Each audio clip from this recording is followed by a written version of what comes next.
I'm really excited to introduce my guest today, Professor John A. Rice. He has been a visiting professor at the University of Pittsburgh 2010 to 2011 and the University of Michigan from 2012 to 2013. He has received grants from the Alexander von Humboldt Stiftung, the National Endowment for the Humanities, and the American Philosophical Society.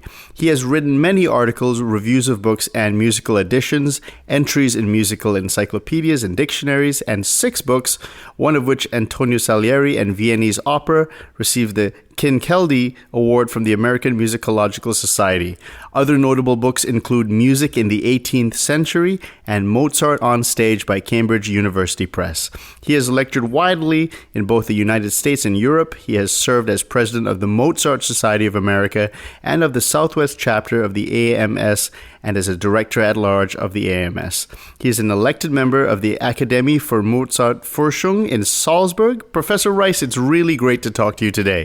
Well, Nikhil, I'm delighted to be here. Wonderful. I mentioned in the introduction a bit of your background, but could you tell me a little bit more about your background and how you came to your research? Well, since I was a teenager, I've loved 18th century music.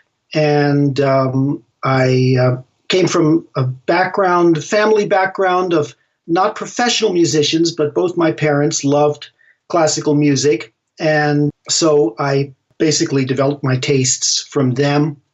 And my father was also a professor of history. So basically, in my own career, I've combined my parents' love of music with my father's interest in history. You said you studied music history under Daniel Heartz at the University of California, and that last name is familiar to people of schema theory. That's the name of one of the schema that you popularized. And what was it like studying with Daniel Heartz? He was a great professor, great mentor. He's now about 90 years old, but still going strong, and great friend and mentor. It was just an incredible privilege to be able to study with him back in the 1980s at Berkeley. When you were studying in 1987, what was cutting edge then versus now? Oh, wow. Well, Daniel Heartz was a great specialist in 18th century opera and making all sorts of new discoveries in opera studies. And so I guess you could say that was sort of a cutting edge field at the time. And as I say, it was a great privilege for me to be involved in that kind of work. A lot of my work at Berkeley as a graduate student was in the study of late 18th century opera. You've published quite a few papers, for instance, on opera seria and opera buffa. Just for my audience, what's the difference between seria and buffa opera? Oh, wow. Well, the basic difference is one is comic and the other is serious. But musically, we're all familiar with Mozart's opere buffe, and ensembles are really important. Finales are, characteristic parts of comic opera. Opera seria, the basic musical unit is the aria, and there are many fewer ensembles. And so I suppose in a nutshell, that's the main difference. Opera buffa tends to be has a lot more variety of different musical styles. There are serious moments, there are comic moments, there's tragedy, there's, as I say, a lot more variety musically and perhaps also dramatically. And does that draw itself from nationality or more from the poetry or both or other things? Well, when you're talking about opera buffa and opera seria, that's Italian, and then you have different genres that were being developed in France in the 18th century. Tragédie lyrique, the operas of Lully and Rameau. Salieri's operas that he wrote in Paris were very different from the operas that he wrote in Italy or in Vienna. How has our views on opera changed over the last 10, 20 years from a music historical perspective? Well, one thing I think that has changed is we appreciate opera seria more, I think, than we used to. For example, Mozart's La Clemenza di Tito was generally not considered to be on a level with his other late operas. And was considered to be a kind of a throwback to an earlier era, very old-fashioned work. Thanks in part, especially to the work of Daniel Heartz, we now understand that opera seria was developing and was, not at all old-fashioned at the time Mozart was writing La Clemenza di Tito, and was developing into the kind of operas that we're familiar with in the 19th century, in Rossini, Donizetti, Bellini. There was a constant evolution into the 19th century, of which Mozart's Tito is a part. Does Italian music play a lot into the 18th century in terms of opera? But for maybe people who are not familiar with opera, what was the music scene like if you were just an average person on the street and you wanted to get some public entertainment? Well, let's see. I mean, it depends where you were. But in Vienna, in the late 18th century, most of the operatic entertainment was Italian, and mostly opera buffa, comic opera. And that's the case also in Prague, for example, where Mozart wrote Don Giovanni and where his other operas were very much appreciated. But then you go to other cities like Paris, and there they had their own very different operatic tastes and preferred opera in French, the tragédie lyrique. So again, I mentioned Salieri earlier. When Salieri came to Paris, he was expected to write French opera. And so you get these wonderful operas that he wrote in the 1780s, Les Danaïdes and Tarare are both operas that hardly ever performed anywhere except Paris, where they were extremely popular. But elsewhere, the rest of Europe had different operatic tastes. And so those French operas were rarely exported to other countries. Now, you mentioned Antonio Salieri, and you wrote a book called Antonio Salieri and the Viennese Opera. Could you talk a little bit about that study of Viennese opera and Salieri and his place in it? Well, that was a big project that I worked on for about a decade back in the 1990s.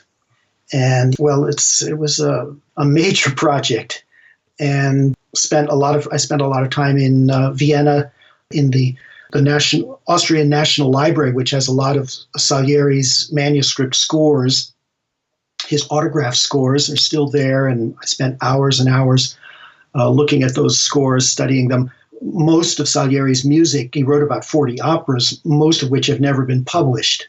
So in order to get an idea of what the music is like, I had to actually go to Vienna and spend a lot of time just poring over his autograph manuscripts. It was a wonderful experience. Professor Rice, some people who popularly know Salieri from the movie Amadeus would say, wait a second, that's the anti-Mozart guy. He's the guy who's not as good as Mozart and was complaining to the crucifix that for his shortcomings. What's the real true picture of Salieri, his talent, and really his place in opera in the 18th century? He was a very talented composer for the theater. In that respect, quite different from Mozart, who could do wonderful work in any genre.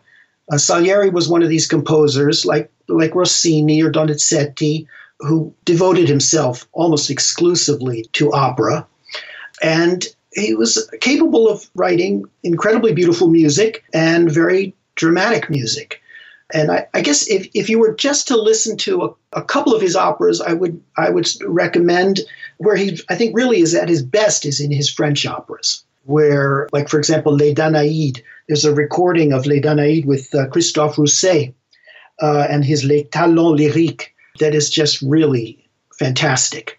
And indeed, that's a period instrument group. And Salieri is one of these composers, one of these 18th century composers who really benefits from performances on period instruments.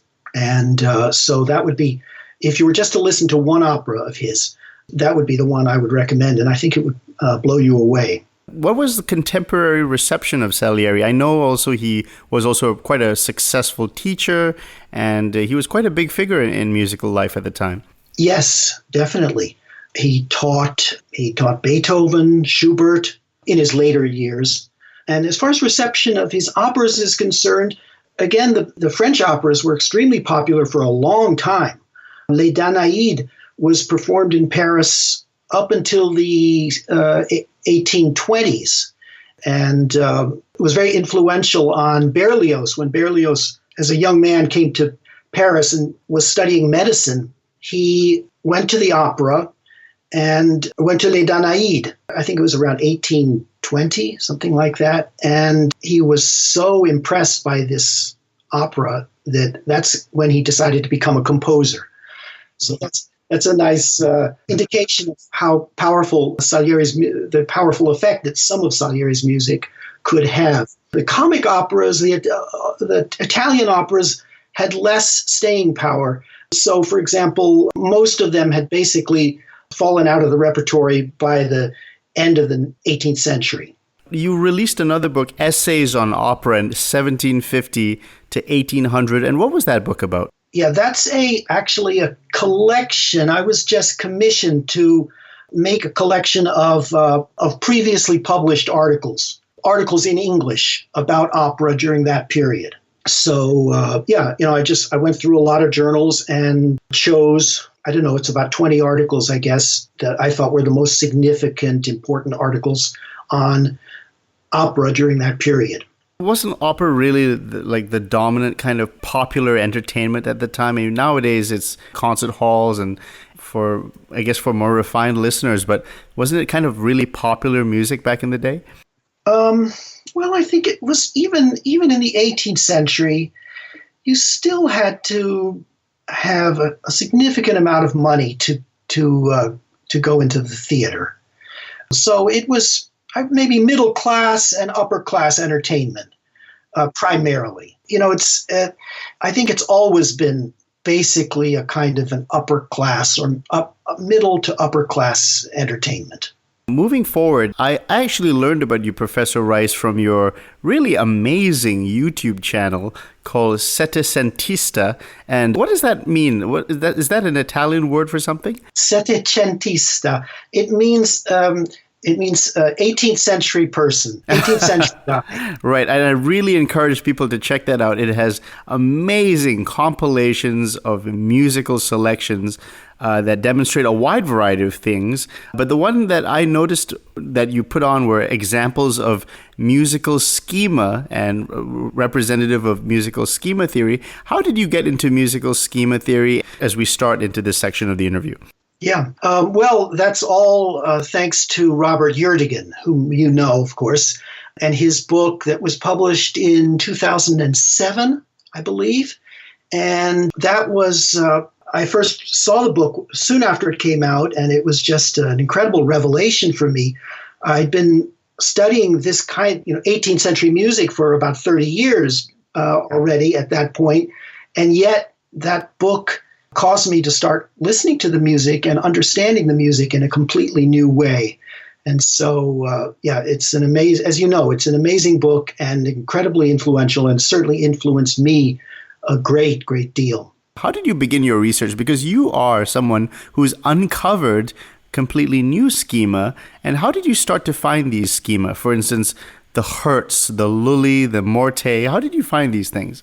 Well, it's hard to reconstruct because they kind of emerge, into one's consciousness. You look at a lot of music and you start to notice things gradually, things that keep coming back up over and over. And then you start to wonder, maybe this is a schema of the kind similar to those or analogous to those introduced by Robert Yurdigan.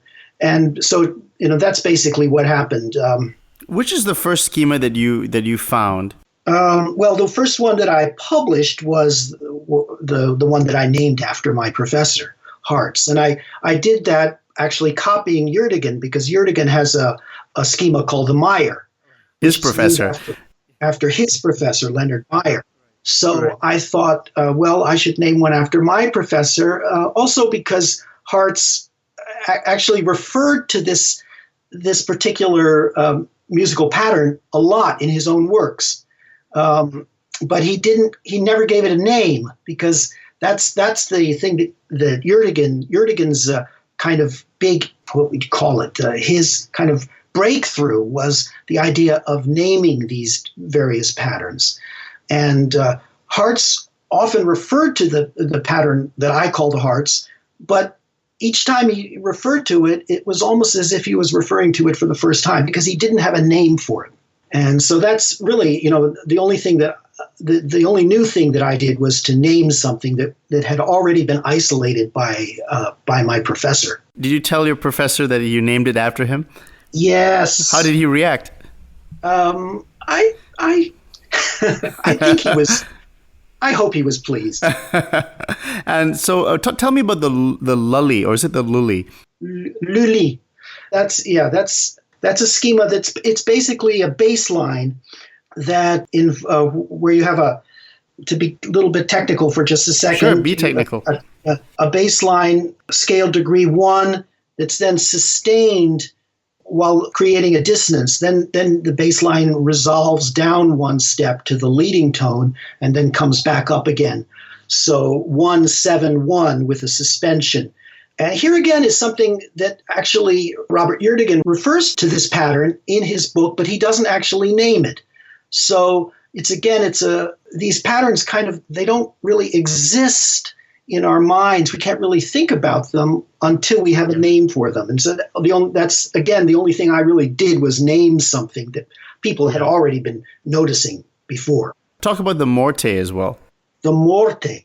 That's the name I gave to a pattern, a chromatic voice leading pattern in which the treble rises chromatically from 1 to 5 or from 3 to 5, where the bass descends chromatically from 1 down to 5. So you have these two chromatically diverging lines. And how many times do you have to see a schema before you think it's statistically significant? That's, the term statistically significant, that suggests some kind of scientific basis. Right. And it's really, there is no scientific basis. It's just something you see often. It keeps coming up. I never keep count of how many times I see these things. It's just if you start to see something a lot, then it's aesthetically significant. But I don't know anything about statistics. Right. And also, when The Art of Parlamento was released by Professor Sanguinetti in 2012, how did that cross-pollination work with schema theory in your mind? Yeah, it's an interesting question. A lot of the patterns are the same, and Sanguinetti occasionally borrows terminology from Yerdigan, but it's hard. I'm not really sure how to put it into words. How the two approaches are very similar, but obviously not identical. I think both books are extremely useful. I have them both on my library shelf, and I use them both a lot. I have a question regarding overall music schema theory. Are there more schema lurking in the wild, or have we kind of discovered them all, like Pokemon? This is a question I've wondered about a lot. I mean, especially early on, because Robert Yerdigan's book doesn't ask that question. And you might, reading his book, I think I originally had the impression that basically he had covered everything. And so it took me a long time. I mean, I think my first article on a schema came out, I think, in 2014. So 7 years after his book came out. It took me a long time to start to think, no, there are more schemata out there that are to be uncovered and or to be named, at least. Let's put it that way. And I suspect there's still more. I mean, I think it's probably a never-ending process. As you get to know more music, as you get to know the music better, more schemata will emerge. There are other scholars now, there's a recent article, I actually haven't seen it yet, but there's a paper that actually I'm going to hear being delivered at a conference next February, I think, in Stanford, a schema called the Leo, which I'm not sure what it is, but I'm looking forward to hearing about it. Talking about that, in your 2017 article, Voice Leading Schemata and Sentences in Opera Buffa, you say this. You say, Yerdigan's work has had important repercussions in the analysis of Mozart's instrumental music, but few attempts have been made to apply schema theory to Mozart's operas. So could you just elaborate on that a little bit? Yeah. In Yerdigan's book, a lot of the earlier music that he analyzes and from which he extracts schemata is operatic music. music of the 1730s, 1740s, 1750s. But when he talks about later music of Haydn and Mozart, for example, in that period, say it's the 1780s, 1790s, he refers mostly to instrumental music. And so it seemed to me, as I started to look at Mozart's operas, there was a lot of music that you couldn't really explain using Jürgen's schemata. Could you give an example of that? Like, for instance, something that's kind of mystifying if you tried to apply schema theory? Yeah. Well, like, for example, you get, a schema that Dean Sutcliffe, the New Zealand musicologist, Dean Sutcliffe, is called the overture. It is something that you find all over the place in opera buffa. That is, which is simply an ascending scale over a tonic pedal. It's something that's just a part of the opera buffa vocabulary. And but you look at it and you can't really figure out how's that. Well, at least you could say, well, it starts with a do, re, mi. That's one of Jürgen's schemata. But then it keeps going, and it's over this tonic pedal. The do, re, mi is supposed to be harmonized 1-5-1, but this isn't harmonized 1-5-1. This is over. So there's an example of where you really need to introduce a new name. And so we're lucky that we have the Dean Sutcliffe introduce that term for that particular device that you find in opera buffa. So it's just one example. Actually, another thing in that article was interesting. You mentioned the ubiquity of rising lines in opera buffa could potentially cause difficulties in the application of schema theory because Jürgen's principal schemata are dominated by falling lines, such as the prinner, the sol fa mi, the fonte, and lines that rise and fall, like the Romanesca, the Cacenza, the Mea, the Fenaroli. So could you talk about this absence, or rather the less emphasis on rising lines in schema theory? Well, it occurred to me that this may be a difference between opera buffa on the one hand and instrumental music on the other. That instrumental music of the late 18th century features a lot of these schemata that involve some kind of a descent, whether it's a direct descent or some kind of a zigzag descent. And whereas you find all of these, not only the overture, but other schemata in opera buffa that involve rising lines. And so it's just occurred to me that this is maybe a difference between operatic music or theatrical music, perhaps, and instrumental music. Socially, what was the instrumental music really used for in that era? Was it used for private concerts, public concerts, functions, these kinds of music that we see all the time? What were they really used for? There was a lot of music in the home. I suppose that's maybe the main difference between the way so-called classical music is used today and the way it was used at the time it was written. Mozart, let's say, when he was writing string quartets, he was thinking essentially of music to be played privately in the home. It wasn't really concert music. And really chamber music in general was music for private consumption, and often by amateur musicians. Whereas piano concertos and symphonies, these were public works that would have been performed in concerts that were not too different from concerts today, except perhaps that, I guess the main difference was that concerts in Mozart's time would typically involve a mixture of vocal music and instrumental music. And so that's much less the case today. Talking about another schema that mentioned in Jürgen's book, Music in the Galant Style, the Monte Romanesca, you actually say this about it. You say that the term alludes to the features of the patterns that resemble features of the Monte, which is a schema, and the Romanesca, another schema. Like the Monte and the Romanesca, it's a rising sequence. But you say, I would go a little further and saying explicitly that the Monte Romanesca is neither a Monte nor a Romanesca, but a schema with its own long history and its own set of expressive connotations. Could you talk about the Monte Romanesca? Yeah, that term is one of Robert Jürgen's terms. So basically that article is just refining and taking Robert Jürgen's ideas and developing them a little bit and finding more examples of this particular schema, which is is one of my favorites. And it was used in that article. I connected with the idea of the sublime, because it seems to have been used by composers to in moments when they wanted to kind of lift their listeners up into a kind of a new level. So you find it in religious music and opera, instrumental music. You find it all over the place, but it's typically reserved by composers, saved by composers for moments of particular sublimity. And what is the sublime? I mean, what does that really mean? Oh gosh.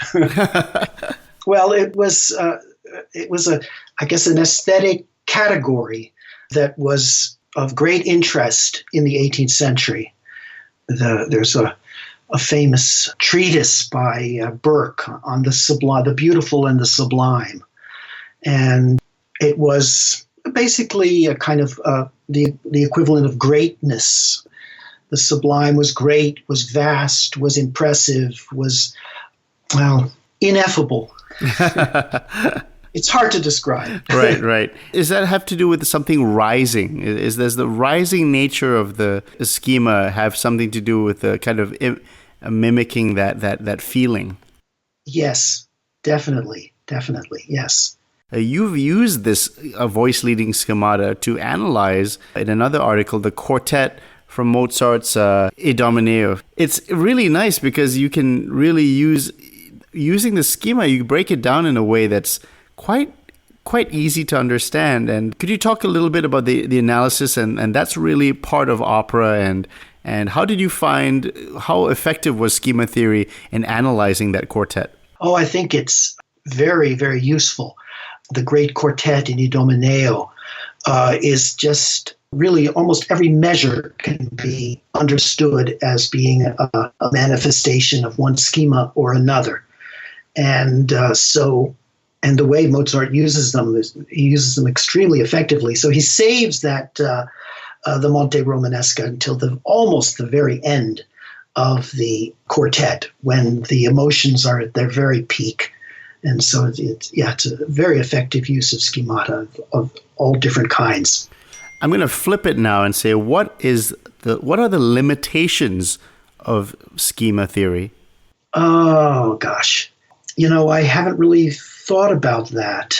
It's obviously just one set of tools in the toolbox. There are many aspects of music that you can't explain using schema theory. It's just,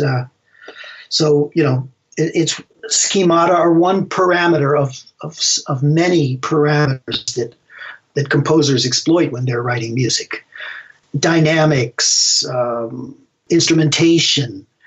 There's so many, large scale form. All of these other parameters are equally important. What's been the most surprising thing to you about your research in this area? Well, I guess it's just that here I am. I was about 55, I guess, something like that, when Jürgen's book came out, 56. And so, I thought I knew pretty much everything about 18th century music. And, I'd been studying it for several decades. And then all of a sudden, there was this revelatory experience that I had where I got to hear this music that I thought I knew really well in a new way. And that was incredibly surprising and rewarding. Now I want to actually talk about the new area of research that you've been moving to. You've moved from schemata theory into something very interesting, something about Saint Cecilia. Is that right? Yes. And in fact, actually, I'm returning to something I was working on way back when I was in graduate school, back in the 1980s at Berkeley. We had several professors there who were very interested in Renaissance music, including Anthony Newcomb and Joseph Kerman. And I took seminars with both of them. And so I was very interested in Renaissance music. And I discovered that a whole bunch of motets were written in the 16th century dedicated to Saint Cecilia. Professor Reis, just to jump in, for people who don't know, who is Saint Cecilia and why is she significant? Well, she was a legendary figure. We don't know if she even existed, but she was Christians in the Middle Ages and the Renaissance believed that she was one of the principal virgin martyrs. She lived in ancient Rome, and that she married she was devoted to Christ, but married a young man, and on her wedding night, she told her husband that she had an angel, a guardian angel, who would kill anybody who slept with her. And so she was warning her husband, you can't have sex with me or you're going to die. And so he then converted to Christianity, and he agreed to, they lived together as a married couple, but without having sex. And she converted a big bunch of other people to Christianity. But I guess the important point for this discussion is that she had absolutely nothing to do with music. The only connection with music is that there's a description of her wedding where it said that while instruments were playing, the instruments that were celebrating the wedding or the wedding feast, while the instruments were playing, Cecilia prayed to God alone. And that phrase, this cantantibus organis, means while the instruments or while the organs were playing, that phrase then became associated with her. And later on in the Middle Ages, when artists needed some kind of a symbol to help people identify Cecilia, they took the organ. They had her holding an organ or standing next to a little organ, a little portable organ, and that's how she became connected with music. It's a strange story, but in the Renaissance, then composers started to basically were inspired by these artistic representations of Cecilia with an organ and started to write music in her honor. And composers adopted her musicians adopted her as their patron saint. Can you give examples of some musicians who were the first ones that we know of that started to use her as an inspiration? It starts with the generation after Josquin des Prez. So Josquin des Prez was active around the end of the 15th century, the beginning of the 16th century. Then in the next generation, you get composers like Gombert, Clemens non Papa, Créquillon. These were the big composers of from the 1540s, 1550s. They are the composers who started to write motets in honor of Cecilia. What were they using her as an example? What were the stories about in the songs? And it's not instrumental music, right? Was it part of? This is all vocal music. Right? Okay. Yeah. So, a cappella. So what kind of, how would the text, how would that look like? Were mostly these liturgical texts from basically the texts that had been used in plain chant, in Gregorian chant. And those texts were mostly borrowed from this original, the so-called Passion of St. Cecilia, the original story, legend of St. Cecilia that goes back to possibly as far back as the 5th century. And that's where this phrase "cantantibus organis" comes from, and so many of the motets begin with those words "cantantibus organis," or they use other prayers from the liturgy for Saint Cecilia's Day. So yeah, they don't. Then there are a few, the ones that kind of reflect the newest understanding of her as a patron of music. There are a few new texts that actually refer to St. Cecilia's Day as a day when musicians celebrate her by singing, especially. And so many of these motets, I think, were actually written for musicians to sing as part of their celebrations of Cecilia's Day.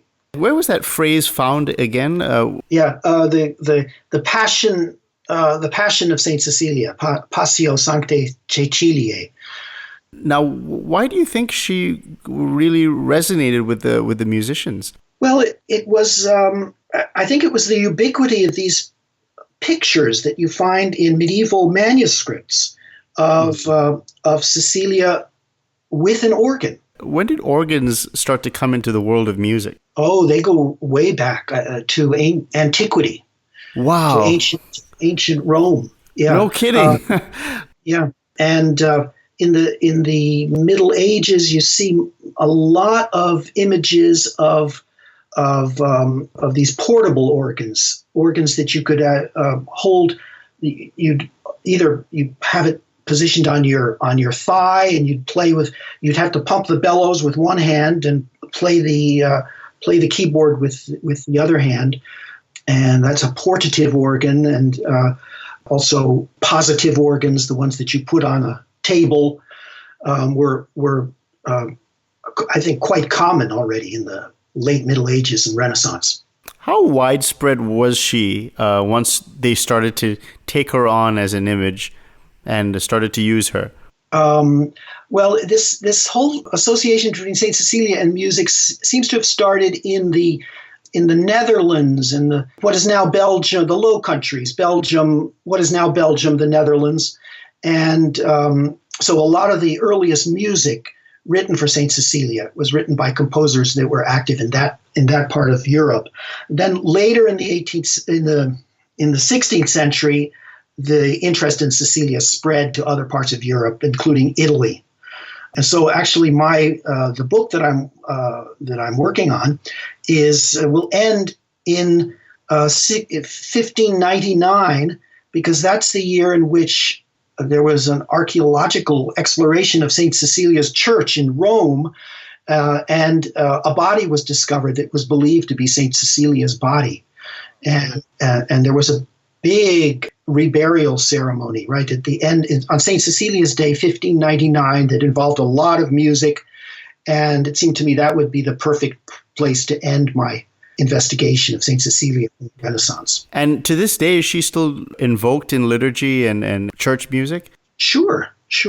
But I guess the golden age of Saint Cecilia music was the late 17th, early 18th century, with music by Purcell and Handel and other composers. And she was very popular and in England during that period. And that's probably the period that produced the greatest and music that's most familiar to us today on the theme of Saint Cecilia. You're an expert in the 18th century, and you also Renaissance music and medieval music. What is interesting to you about Renaissance music musically? Well, it's very, very different. I mean, there are connections. One does see some of the schemata that we're familiar with from the 18th century. You see a few of those already emerging in Renaissance music, but in general, the style was very, very different. But it's still, based on triads and with some of the same harmonic progressions that one finds in later music. And it's interesting to see the modes in Renaissance music as they gradually coalesce. I mean, you have a number of different modes that gradually coalesce towards the major and the minor mode that we're familiar with from later music. So the roots of the common practice are there in Renaissance music, but there are a lot of differences too.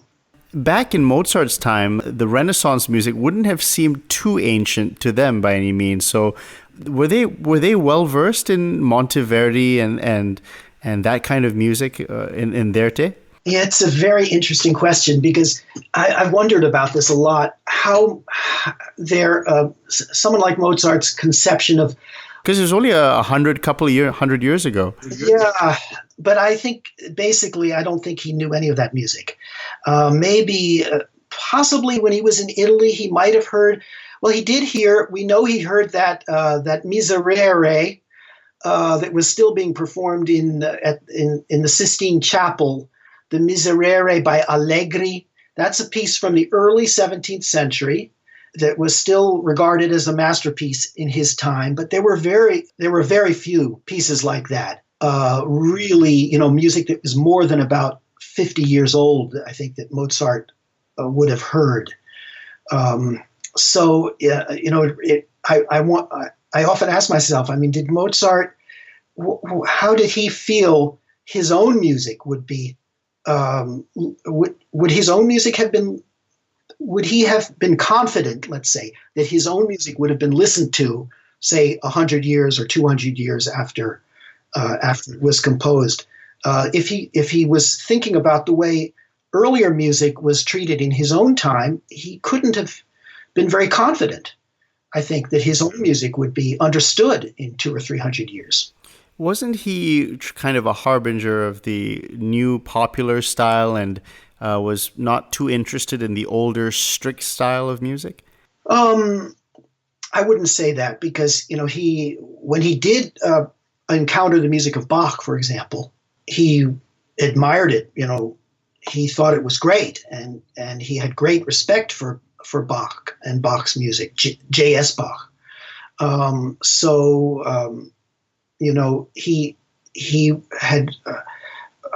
He was a master of counterpoint himself, and he had great respect for contrapuntal composers like Bach.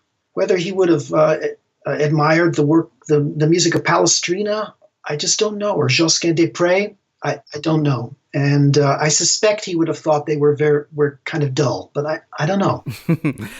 Can you actually recommend some music that perhaps is not well known, like 18th century music, that you really feel that, man, I really wish more people knew this piece or this opera or this instrumental work? Are there some pieces that really are so great that are not popularly known that you think are really great?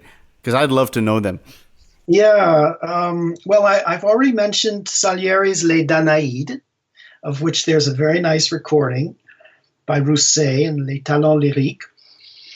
Let's see, I've gotten very fond of. There's a recording on YouTube of a Miserere by Bernasconi. There's a composer that not many people know about, Andrea Bernasconi. That's just a lovely piece and beautifully performed. Those are the two that occur to me just at this moment. But, how about an opera, like an opera that is not as famous as like a Figaro, but just is a great opera? Like you mentioned the Salieri one. Yeah, Paisiello's Barber of Seville is a lovely work.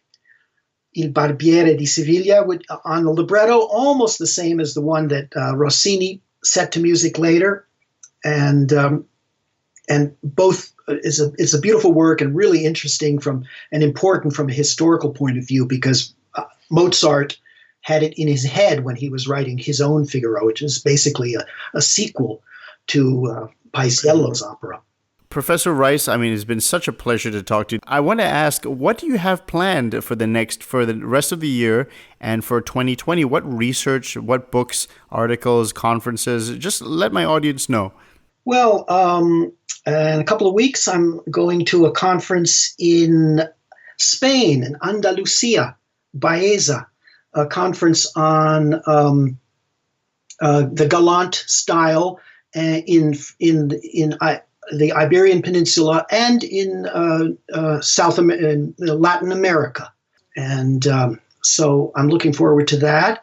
Basically, though, my Cecilia project is, I've got to spend the book is basically done, but now I need to find a publisher, and the book will need to be edited, copy edited, proofread, and so that's going to take a lot of my time in the next couple of years. When do you ballpark you think that the book will be published? All things being well. Maybe 2 years from now, something like that. Yeah, academic publishing takes a long time. And you've published quite a few books, you would know. Well, Professor Reis, it's been really such a pleasure. You're such an expert. I've really loved reading your articles and your YouTube channel. Again, I must stress, go to that YouTube channel. It's got so much great material on it, and you can really learn a lot. So many great exemplars. That's the word that people use now. Examples and exemplars of music and this schema and more things, other stuff as well. Check out his books. And if somebody wanted to get more material, what website should they check out if they want to follow your work? Well, a lot of my stuff now is available on academia.edu. That's probably the best place to go, in addition to the Setticentista YouTube channel. Well, Professor Reis, thank you so much. Please come on again when your next article or book drops. I'd love to continue this conversation. Thank you so much and have a great rest of the day. Thank you very much, Nikhil.